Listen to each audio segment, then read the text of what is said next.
unos altibajos propios de la situación. Vamos a entrar a picar, ¿ah? Como diría en un lenguaje muy castizo, lo que esto significa y si esto efectivamente tiene eh, algunos efectos colaterales en el futuro.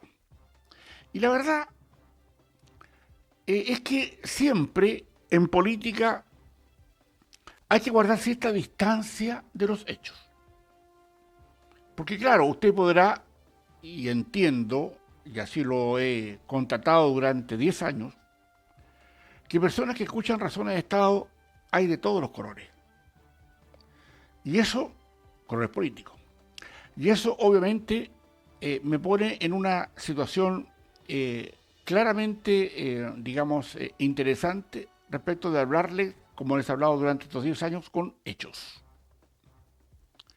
Lo que pueda parecerme, más bien, o alguna opinión personal, la doy, pero en función de hechos, no de lo que me parece. Y la verdad es que eso es lo que hay que hacer cuando uno quiere ser serio en el comentario, en la conversación, en la reflexión y en el análisis. Lo que uno debe buscar es que cuando usted busca este refugio acá en Razones de Estado para saber qué pasa y cómo se puede mirar o cuáles pueden ser las perspectivas o también las consecuencias de lo que está pasando, es que siempre hay que tener, y reitero, una distancia respecto a alguna situación política. Favorece el hecho que no tenga ninguna militancia política. No la tengo. Sin embargo, usted sabe desde hace 10 años, cuando empezamos estas razones de Estado, que yo no soy marxista. Y eso es para que usted siempre sepa que la mirada de mi vida o de mi atención profesional, el tema del análisis político, tiene ese sesgo. Yo no comulgo con esa situación impropia que tiene un poco más de, cerca de los 100 años, eh, y que esconde una situación de que el mundo, en la medida como ha ido cambiando, ha ido tomando ciertas circunstancias del pensamiento y del cómo organizar lo que se llama la polis, ¿ah? La ciudad, la política en general. Ya lo hablaba Aristóteles, Platón, mucho antes de la edad de Cristo. Y también lo citan tratados antiquísimos de lo que fue la China milenaria. Y discutimos todavía si acaso la Revolución Francesa, la que trajo igualdad, fraternidad, o lo que quería para los primeros, manotazos de la democracia, era del cómo podíamos participar todos en ella, donde las decisiones fueran tomadas por el pueblo. No siendo el pueblo, en general, personas lo suficientemente doctas y capaces de entender las circunstancias de la polis, de la ciudadanía. Y eso obviamente nos pone en un interregno, nos pone en un espacio, nos pone en una situación donde claramente estas cosas mundanas del día a día obviamente le van quitando, cuando uno se mete en ellas, la perspectiva que uno tiene que tener en la política. Hoy estamos frente a un gobierno que se le terminó su luna de miel, si es que la tuvo. Y un gobierno que nos ha enterado, y porque nosotros también lo hemos dicho acá, que recibe un Estado, no voy a decir quebrado, porque eso obviamente representa muchas consecuencias, pero sí en un estado de calamidad, donde lo que se buscó es justamente dejar sin recursos para generar condiciones sociales que atizaran el conflicto político. Y eso probablemente no se ve, porque la ciudadanía no aprecia en su total profundidad lo que pasa en los hechos, en las realidades. La ciudadanía, nosotros en general, nos informamos por fuentes abiertas, lo que sale en el diario de repente. Por eso es que usted ya se ha hecho conocido lo que decimos acá en Razones de Estado para determinar otra vez más y decir, dime cómo te informas y te diré quién eres. Y eso obviamente nos cala a todos. Porque usted se preguntará, distinguido auditor y distinguida auditora, y se reflexionará para usted mismo, así, bueno, ¿de dónde me informo? ¿Qué leo? ¿Qué advierto? ¿Es solo razones de Estado? A veces sí. Así me lo han confesado muchas de las personas con las que yo he hablado en estos 10 años. Sin embargo, aquí para poder entender la situación de cómo se genera o cómo se actúa, cómo se percibe el poder, uno lo percibe desde la parte externa, porque nosotros no lo estamos ejerciendo, nuestro poder lo ejercimos en las urnas, eligiendo a personas que pensamos que van a hacer un trabajo mejor del que hasta hoy día ha ocurrido. Y esa es la democracia, con sus aciertos y sus desaciertos. Pero también entendiendo que estas lunas de miel, que siempre se favorece o se pretende favorecer a un gobierno, por lo menos con 100, 120 días de ejercicio, el gobierno de Kast no lo ha tenido. Y no lo ha tenido no por una razón propia, sino que por una razón que tiene que ver con los temas mundiales de guerras que nosotros no queremos y que nos afectan a todos. Esto no es parecido a lo que asumió el gobierno de Boric iniciado los primeros días de gobierno, cuando una inexperta, ministra del Interior, Isquia Siches, fue a Tomucuicui a hablarle al Gualmapu y la recibieron a balazos, creyendo que por haber sido un gobierno electo de izquierda, la Gualmapu la iba a atender y le iba a poner alfombra para que ella pasara. La recibieron a balazos. Y eso marcó los primeros días, los pocos días de iniciado el gobierno de Boric. Hoy día, esto no tiene que ver con eso, tiene que ver con una cosa internacional. Una guerra, por una parte, importante, muy, yo diría, profunda la herida, porque nos obliga a hacernos cargo de la situación.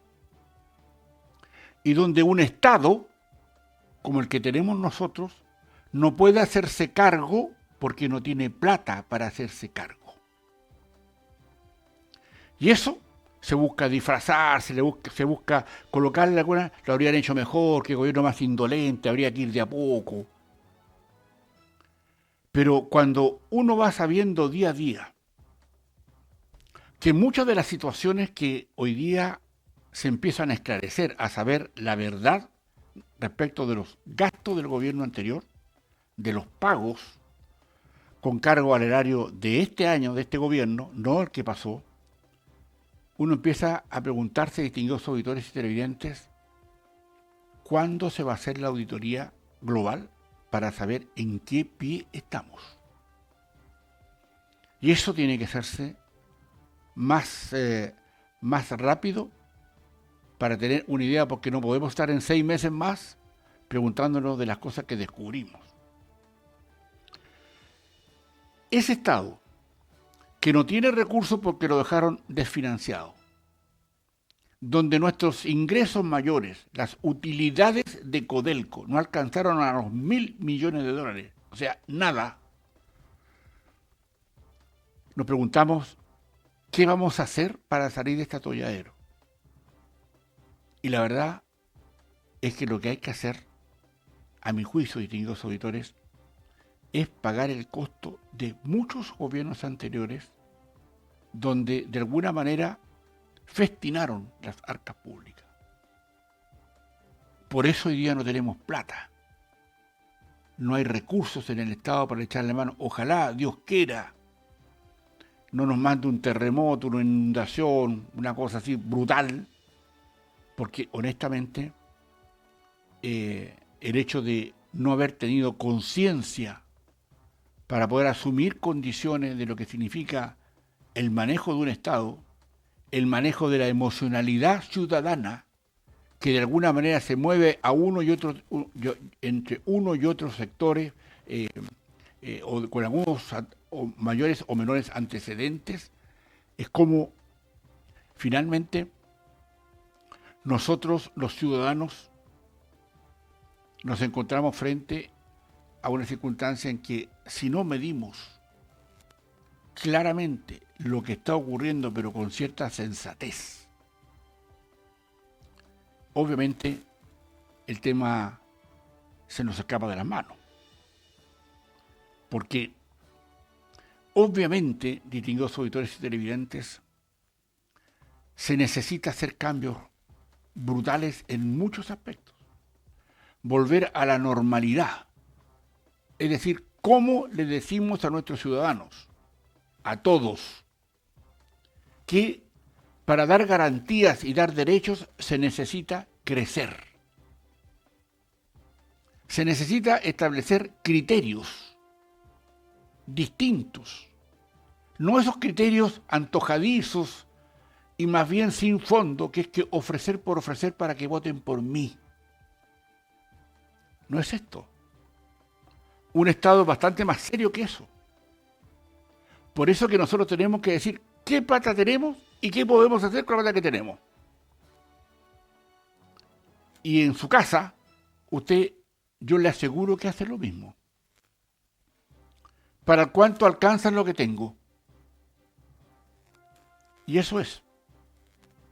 Porque, aunque se usa mucho de comprar a cuenta de tarjetas de crédito, la realidad la obliga a saber de dónde va a sacar los recursos para poder pagarse sus decisiones.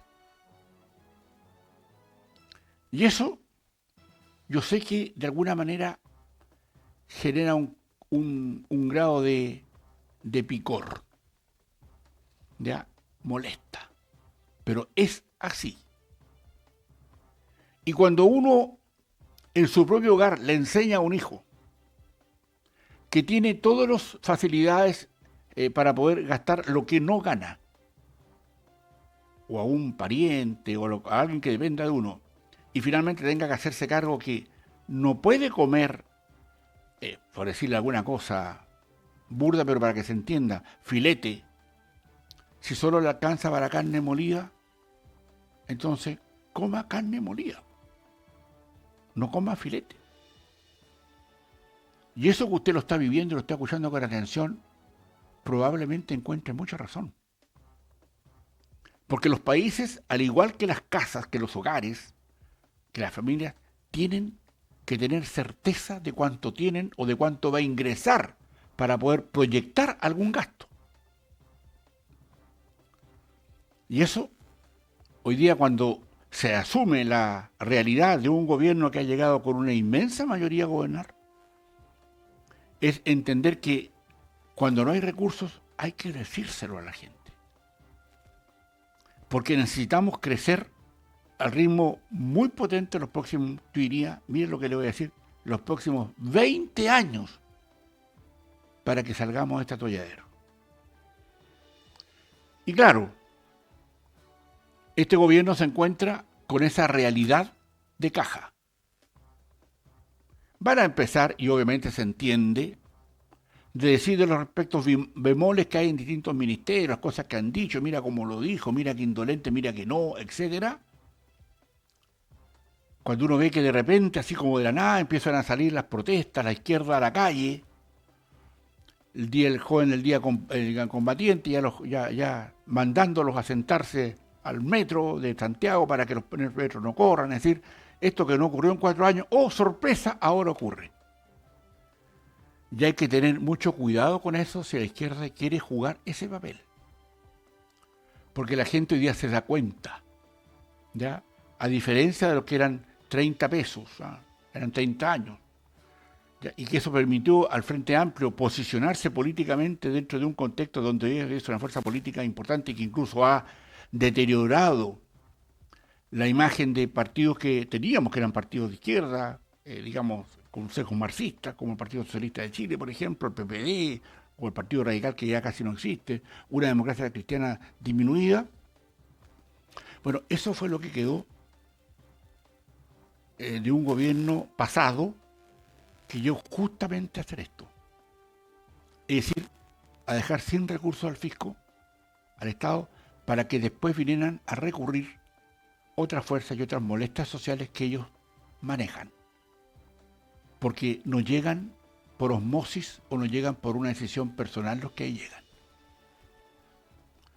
Los chilenos no nos olvidaremos nunca, o sea, cómo un sector político de nuestro país recibió con aplausos y de pie en el Congreso Nacional a los delincuentes de la primera línea. Y si quieren repetirlo ahora, bueno, los costos políticos van a seguir siendo altos porque obviamente ese es un tema que hoy día está en el menudeo de lo que significa violencia y lo que significa crimen organizado. Y tiene muchas áreas, y tiene muchas fuentes, y tiene muchas, situaciones de donde empieza.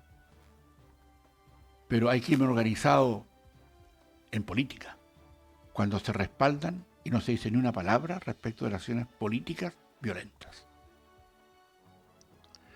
Y eso, asemejado a una circunstancia internacional que no podría haber sido peor para el gobierno que empieza, donde se traspasan, a lo mejor, tal vez en forma violenta, pero necesaria, los costos de lo que esto significa.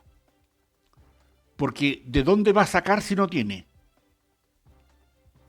No, es que le vamos a sacar más al ministerio de X, pero eso no resulta. Técnicamente probablemente sea lo mejor que se haya hecho, a la luz de muchos ministros de Hacienda anteriores. Pero ¿cuándo va a terminar la guerra? ¿Va a tener éxito Occidente de asegurar el traspaso de todos los tanques de combustible por el estrecho de Hormuz? Esta guerra ya que va a ser no con drones, sino que va a ser en terreno, a propósito de, digamos, de diezmar las fuerzas que controlan eso, para controlan el estrecho de Hormuz, me refiero, para efectos de poder generar un alivio en Occidente para que pueda entrar mejor o pasar los tanques de combustible. Ese es un tema, distinguidos auditores y televidentes, que claro, dentro de la molestia que las cosas suben, probablemente diga, pucha, las cosas subieron. Es verdad que subieron. Ojalá que el tema sea corto, esta guerra irá a durar un mes más. ¿Cuánto se irá a demorar la fuerza, digamos, occidental, liderada por Estados Unidos, de despejar eso? ¿Lo irá a despejar o se irá a complejizar más el tema? O el barril de crudo de petróleo que está a 116 pesos hoy día en la mañana, ya es muy brutal, porque cuando se tomó la decisión en Chile de hacer esto estaba a 100 el barril de crudo, hoy está a 116. ¿Irá a seguir subiendo? Entonces, es ahí, distinguidos auditores, donde nos cruza nuestra situación política interna. No solamente con lo que pasa con estos desmanes y estas acciones de violentos en el Día del Joven Combatiente, sino que también mirar justamente si vamos a instalar o no pórticos para ver metales o cuchillos o lo que sea en los pórticos de las escuelas, de los liceos, de los colegios, como ha pasado recientemente en esta matanza ya que hizo un alumno en un colegio de Calama. No estoy en condiciones todavía, pero estamos cerciorando de una información de quién es el joven que asesinó, su formación y su carácter.